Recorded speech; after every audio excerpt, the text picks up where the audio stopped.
ಪ್ರತಿನಿತ್ಯ ಕೇಳ್ಕೋಬೇಕು ನಾವೇನಂತ, ಅರಿಯದಗೈದ ಅಪರಾಧ ಮನ್ಸು ಅಂತ. ಗೊತ್ತಿಲ್ದೇನು ತಪ್ಪಾಗ್ತಾವ ನಮ್ಮಿಂದ, ಗೊತ್ತಿಲ್ಲದೆ ಆಗ್ತಾವ್ರಿ ತಪ್ಪು. ನಾವೇನು ತಪ್ಪೇ ಮಾಡಿಲ್ಲ ಅಂತ ಯಾರು ಅನ್ಕೊಳ್ಳೋದು ಬೇಡ. ಎಲ್ರೂ ಒಂದಲ್ಲ ಒಂದು ತಪ್ಪು ಮಾಡ್ಬಿಡ್ತೀವಿ.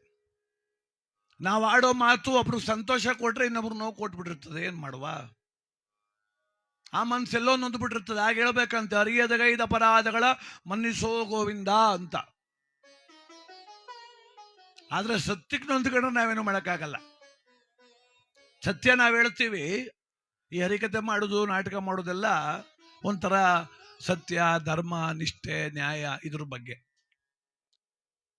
ಒಂದು ಕಡೆ ಕಾರ್ಯಕ್ರಮ ಮಾಡ್ತಾ ಇದ್ದೆ, ಮಾಡ್ತಾ ಒಂದು ಮಾತಂದೆ. ಎತ್ತ ತಾಯಿ ತಂದೆಗಳ ಚಿತ್ತವ ನೋಯಿಸಿ ನಿತ್ಯ ದಾನವ ಮಾಡಿ ಫಲವೇನೋ, ಸತ್ಯ ಸದಾಚಾರ ಇಲ್ಲದವರು ಜಪ 10,000 ಮಾಡಿ ಫಲವೇನೋ. ಎತ್ತಪ್ಪ ಅವಂಗ ಅನ್ನ ಹಾಕ್ತಿರೋ ಮನುಷ್ಯ 12 ಕೋಟಿ ಮಡಗಿದ್ರೇನು, ಅಕ್ಕ ತಂಗಿರ ಕಷ್ಟಕ್ಕಾಗದಿರೋ ಪುಣ್ಯಾತ್ಮ ಅಲ್ಲಿ ಕಾಂಪ್ಲೆಕ್ಸ್ ಕಟ್ಟಿದ್ರೇನ್ ಬತ್ತು, ಊರಿಗೆ ಉಪಕಾರಿ ಆಗದೆ ಅವ್ರನ್ನು ಫಾರಂ ಹೌಸ್ ಮಾಡಿದ್ರೆ ಏನ್ ಬತ್ತು ಭಾಗ್ಯ ಅಂತ ಅಂದ್ಬಿಟ್ಟೆ.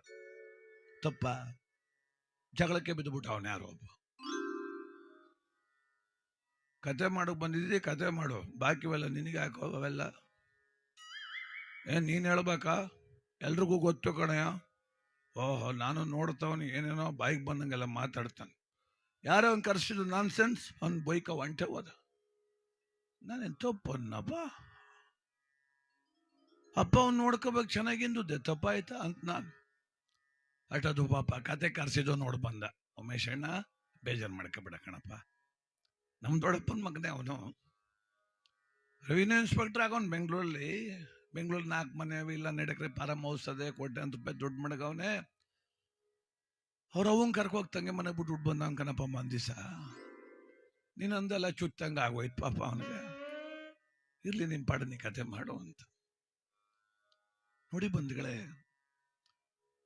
ನಾನು ನಿಮ್ಮನ್ನ ಆಡ್ಕೊಂಡು ನೋಯಿಸಿದ್ರೆ ಅದು ನನ್ನ ಅಪರಾಧ. ನಾನು ಸತ್ಯ ಹೇಳಿ ನೀವು ನೊಂದ್ಕೊಂಡ್ರೆ ಅದು ನಿಮ್ಮದೇ ಅಪರಾಧ, ನಂದಲ್ಲ ಅದು.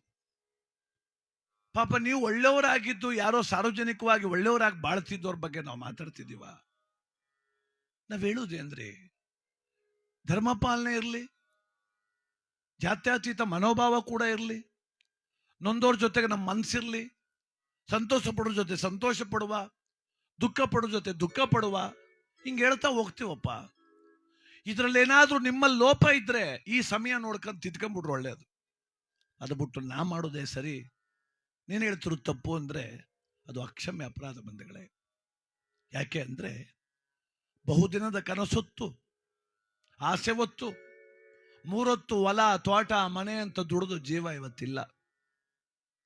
ಮುತ್ತೈದೆ ಸಾವು ಬಂದ್ಬಿಟ್ಟದೆ ಗೌರಮ್ಮನವ್ರಿಗೆ, ಆಸೆ ಕೊಟ್ರು ಪತ್ನಿಗೆ, ಆ ತಾಯಿಗೆ. ಭಗವಂತ ಒಂದು ಕೊಟ್ರೆ ಒಂದು ಕಿತ್ಕತಾನಂತೆ ನೋಡ್ರಿ ಜೀವನದಲ್ಲಿ. ಇನ್ನೇನಪ್ಪ, ಏನು ಇಲ್ಲ, ವೆಂಕಟೇಶಿಗೂ ಮಗುವಾಯ್ತು, ಇನ್ನೇನು ಬಿಡೋ, ಎಲ್ಲ ಆರಾಮ್ ಅಂದ್ರೆ ನಮ್ ಲೆಕ್ಕ ಇದು. ಭಗವಂತನ ಲೆಕ್ಕ, ಒಂದು ಕೊಟ್ಟಿವನಿ ಒಂದು ಬರ್ಬೇಕಲ್ಲ ಅಂದ ಅವನು. ಒಂದು ಕೊಟ್ಟಾಯ್ತಲ್ಲ, ಇನ್ನೊಂದು ಕಳಿಸ್ರಿ ಈಗ ವಜಾ ಮಾಡಿ. ಆ ಮನೆಯೊಳಗೆ ಇಷ್ಟೇ ಜನ ಬಾಳ್ಬೇಕು ಅಂತ ಫಿಕ್ಸ್ ಮಾಡ್ಬಿಟ್ಟ ಅವನು ಬೇರೆ ಭಗವಂತ. ನಮಗ್ ಗೊತ್ತಿಲ್ಲ ಅದು, ಇಷ್ಟೇ ಋಣ. ಅದಕ್ಕೆ ಒಂದು ಸಂತೋಷವನ್ನ ಹೆಂಗ ಪಡ್ಕೊಂಡ್ವೋ ಒಂದು ದುಃಖವನ್ನು ಹಂಗೆ ಸಹಿಸ್ಕೋಬೇಕು ಬಂಧುಗಳೇ. ನಂಗೆ ದುಃಖ ಬೇಡ. ಔಷಧಿ ಕಹಿಯಾಗಿರ್ತದೆ ನಾಲ್ಗೆಗೆ, ಉದರಕ್ಕೆ ವಾಸಿ ಆಗ್ತದೆ ರೋಗ. ಔಷಧಿ ಕಹಿ ಅಲ್ವೇ ಅಂದ್ರೆ ಔಷಧಿ ಮಾತ್ರ ನುಂಗಕ್ಕಾಗಲ್ಲ ಅಂತೀವಿ. ನುಂಗುದ್ರ ತಾನೇ ಶಮನ ಆಗೋದು ನೋವು. ಹೆಂಗಪ್ಪ ಹೊಟ್ಟೆ ಕುಯ್ಸ್ಕೊಳ್ಳೋದು, ಆಪರೇಷನ್ ಮಾಡಿಸ್ಕೊಳ್ಳೋದು ಅಂತ ಹೆಣ್ಮಕ್ಳು ತಿರ್ಮನ್ ತಗೊಂಡ್ಬಿಟ್ರೆ ಪ್ರಪಂಚದಲ್ಲಿ ಮಕ್ಕಳೇ ಇಲ್ವಲ್ಲಪ್ಪ ಯಾರಿಗೂ. ಅದಕ್ಕೆ ಒಂದು ಸಂತೋಷವನ್ನ ಹೆಂಗ ಸ್ವೀಕಾರ ಮಾಡುತ್ತೋ ಆ ಮನೆ, ಒಂದು ದುಃಖವನ್ನು ಹಂಗೆ ಸ್ವೀಕಾರ ಮಾಡಲಿ. ಆ ತಾಯಿ ಕುರಿತು ಒಂದು ಗೀತೆಯನ್ನಾಡಿ ಧರ್ಮರಾಯರ ಸ್ವರ್ಗಾರೋಹಣ ಕಥಾಭಾಗವನ್ನು ಹೇಳ್ತಾ ಇವತ್ತು ಈ ಒಂದು ವೇದಿಕೆ ಮೂಲಕ ಭಗವದ್ ಧ್ಯಾನ ಮಾಡೋಣ. ಅಮ್ಮನಿಗೆ ನಮ್ಮೆಲ್ಲರ ಅಶ್ರುತರ್ಪಣವನ್ನ ಈ ಮೂಲಕವಾಗಿ ಸಲ್ಲಿಸೋಣ. ಆ ದಯಾಗರನಾದಂತಹ ಸಪ್ತಗಿರಿವಾಸ ಶ್ರೀನಿವಾಸ ಅವರ ಮನೆ ದೇವರು, ಆ ಲಕ್ಷ್ಮೀ ವೆಂಕಟೇಶ್ವರ ಆ ಕುಟುಂಬಕ್ಕೆ ಹೆಚ್ಚೊಕ್ಕಲು ಭಾಗ್ಯ ಕೊಟ್ಟು ಆ ಮನೆ ಮಕ್ಕಳು ಆನಂದವಾಗಿ 100 ಕಾಲ. ಇವತ್ತು ಎಲ್ಲರೂ ಬಂದಿದ್ದೀರಿ, ಗುರು ಹಿರಿಯರೆಲ್ಲ ಬಂದಿದ್ದೀರಿ. ಕಿರಿಯರು ಅಭಿಮಾನದಲ್ಲಿ ಮಾತಾಡಿಸಿ, ಹಿರಿಯರು ಆ ಮನೆಗೆ ಒಂದು ಆಶೀರ್ವಾದ ಮಾಡಿ, ಒಂದು ತುತ್ತು ಊಟ ಮಾಡಿಬಿಟ್ಟು ಈ ಮನೆ ಚೆನ್ನಾಗಿರ್ಲಿ ಕಣಪ್ಪ, ಅದು ಆಸೆ ಕೊಡು ನಮ್ಮ ಮನೆಯ ಮೇಲೆ ಚೊಕ್ಲಾಗಿ ಬಾಳ್ಲಿ ಅಂತ ಒಂದು ಆಶೀರ್ವಾದ ಮಾಡಿ. ಮುಯ್ಯಾಕೋ ಅವಶ್ಯಕತೆ ಇಲ್ಲ ಇವತ್ತು, ಮುಯ್ಯಿಲ್ಲ, ಇವತ್ತೆಲ್ಲ ಆರೈಕೆ ಅಷ್ಟೆ. ಅದಕ್ಕೋಸ್ಕರ ಭಕ್ತಿಯಿಂದ ಆ ತಾಯಿಯನ್ನ ಮುಕ್ತಿಯಡೆ ಕಳಿಸ್ಕೊಡು.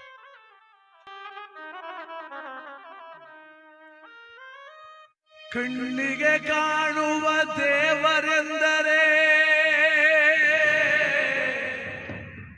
ಜನ್ಮ ನೀಡಿದ ತಾಯಿ ಜಗದಲ್ಲಿ, ಎತ್ತುವತ್ತು ಸಾಕಿದ ತಂದೆಯಲ್ಲವೇ ಶಿತೆಯಲ್ಲಿ ದೇವರು ಮಾನವನಿಗೆ.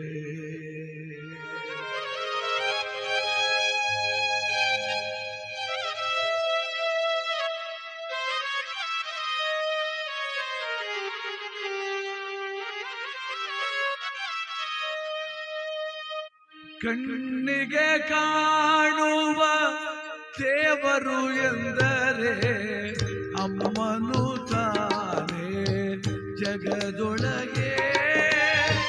ಕಣ್ಣಿಗೆ ಕಾಣುವ ದೇವರು ಎಂದರೆ ಎತ್ತವಳಲ್ಲವೇ ಜಗದೊಳಗೆ. ಗೌರಮ್ಮ ಗೌರಮ್ಮ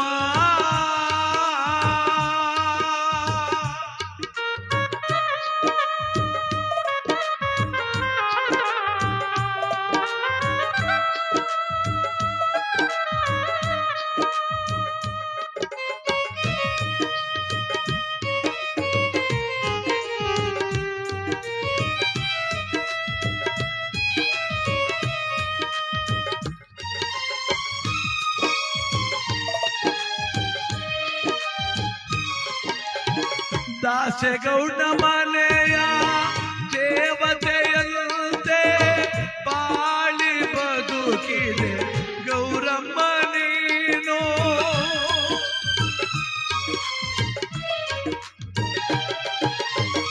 ದಾಸೆಗೌಡ ಮನೆಯ ದೇವತೆಯಂತೆ ಬಾಳಿ ಬದುಕಿದೆ ಗೌರಮ್ಮ ನೀನು.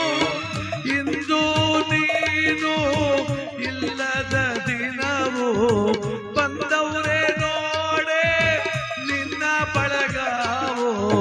ಗೋಳಾಟ ನೋಡಲಾಗದು ಅಮ್ಮ, ಗೋಳಾಟ ನೋಡಲಾಗದು.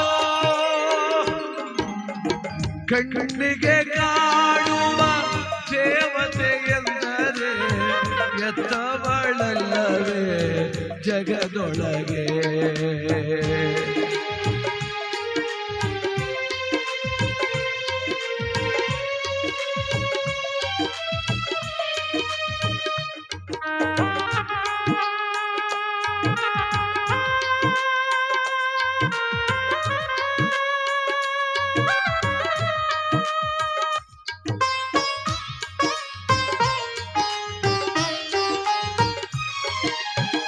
ಎಷ್ಟೋ ಕಷ್ಟವ ಪಟ್ಟು ಸಾಕಿದೆ ನಿನ್ನ ಮಕ್ಕಳ ಗೌರಮ್ಮ ನೀನು.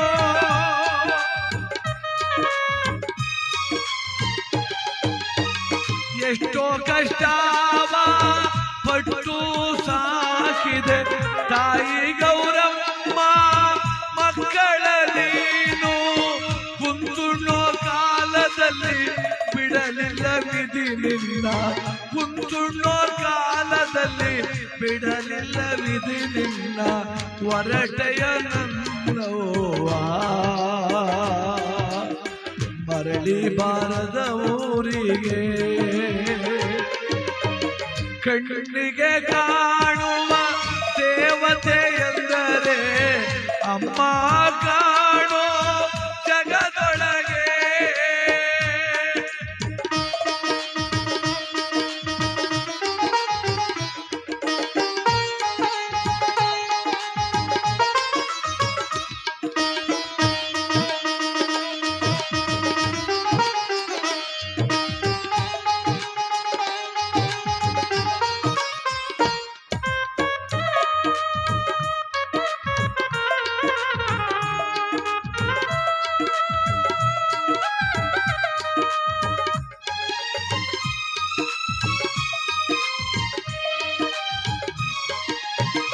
ಮೊಮ್ಮಗನ ಕಂಡು ಹೋಗಲು ಕಾಯುತ್ತ ಕುಳಿತಿದ್ದೆ ಏನವ್ವ ನೀನು.